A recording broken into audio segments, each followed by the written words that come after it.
आज रामपुर के दौरे पर रहेंगे डिप्टी सीएम केशव मौर्य। वहीं बीजेपी प्रत्याशी के समर्थन में करेंगे प्रचार। बड़ी खबर आप तक पहुंचा रहे हैं, जहां चमरोआ के चौराहा मुरसेना में करेंगे जनसभा। दोपहर 2 बजे जनसभा संबोधित करेंगे केशव। तो बड़ी खबर, बड़ी जानकारी आप तक पहुंचा रहे हैं, जहां जनसभा को संबोधित करेंगे केशव मौर्य।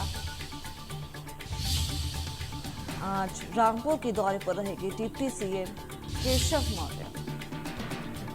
बीजेपी प्रत्याशी के समर्थन में प्रचार प्रसार करेंगे। साथ ही आपको बता दें कि चमरोआ के चौराहा मुरसेना में जनसभा को संबोधित भी करेंगे। बीजेपी प्रत्याशी के समर्थन में प्रचार प्रसार करेंगे केशव मौर्य। तो अब आगामी चुनाव को लेकर के प्रचार प्रसार किया जा रहा है लगातार। तो आज केशव मौर्य सभा को संबोधित भी करेंगे। वहीं तमाम जानकारी के लिए हमारे साथ ओम प्रकाश हमारे साथ जुड़ चुके हैं। हमारे साथ हमारे संवाददाता लाइव जुड़ चुके हैं, उनसे जानना चाहेंगे। जी ओम, जिस तरीके से अब लगातार चुनाव को लेकर के तैयारियां तेज होती हुई नजर आ रही हैं और अब जो है जनसभा को संबोधित भी करेंगे केशव मौर्य, क्या कुछ जानकारी है, विस्तार से बताएं। देखिए, केशव प्रसाद मौर्य का कार्यक्रम चमरोआ विधानसभा में लगा हुआ है और वहां पर कल से ही सारी तैयारियां कंप्लीट हो गई हैं। आज समझिए केशव प्रसाद मौर्य के अलावा यूपी के जल शक्ति मंत्री स्वतंत्र देव जी और माध्यमिक शिक्षा मंत्री गुलाबो देवी जी, आप सोचिए ये नेता लगभग रामपुर में थोड़ी देर में पहुंचने वाले हैं। पार्टी कार्यकर्ताओं से मिलेंगे, फिर एक जनसभा को संबोधित करेंगे। रामपुर की जो सीट है, इस सीट को निकालने के लिए आप समझिए जी जान से जोर लगाने में जुटे हैं। इनका जोर रामपुर की आवाम पर, रामपुर के वोटरों पर, रामपुर के उन लोगों पर जो सांसद बनाकर के पार्लियामेंट भेजेंगे, वो कितना उनको समझा पाने में कामयाब हो जाएंगे।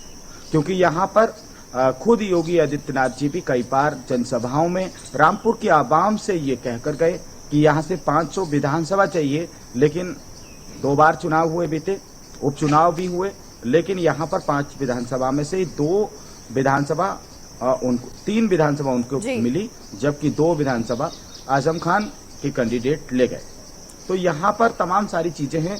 आजम खान के पास ये सीट थी, लेकिन उन्होंने विधानसभा का चुनाव लड़ा तो ये सीट उनको छोड़ना पड़ी। उसके बाद भी यहाँ चुनाव हो रहा है, तो ये सीट अब आजम खान तो चाहते नहीं कि भाई जीती हुई सीट मेरे पास से चली जाए, तो वो खुद जी जान से मेहनत में जुटे हैं और वो लगातार यहाँ पर प्रचार प्रसार भी कर रहे हैं। उनकी कई जनसभा हुई हैं, अभी वो आजमगढ़ में है, लेकिन जैसे ही रामपुर पहुंचेंगे तो अपने आसिम राजा को जिताने के लिए उनके कार्यक्रम, चाहे यहाँ पर स्वार टांडा हो, शाहबाद हो, बिलासपुर हो, रामपुर हो, हर विधानसभा में हर दिन कोई ना कोई उनका ऐसा कार्यक्रम लगता है जिससे रामपुर के जो वोटर हैं, जो उनके पाले में वोट करते हैं काफी समय से, और वो इस बार उनसे दूर तो नहीं जाएंगे, क्योंकि वो समझा रहे हैं। उनके पास कई फैक्टर भी हैं जो उनके खिलाफ केसेस दर्ज हुए, तमाम सारे मुकदमे दर्ज हुए, उन सब चीजों को लेकर के भी वो लोगों को बता रहे हैं। आजमगढ़ में भी लोगों को बताया और रामपुर में तो लोगों से जब रोजाना मुखातिब हो रहे हैं।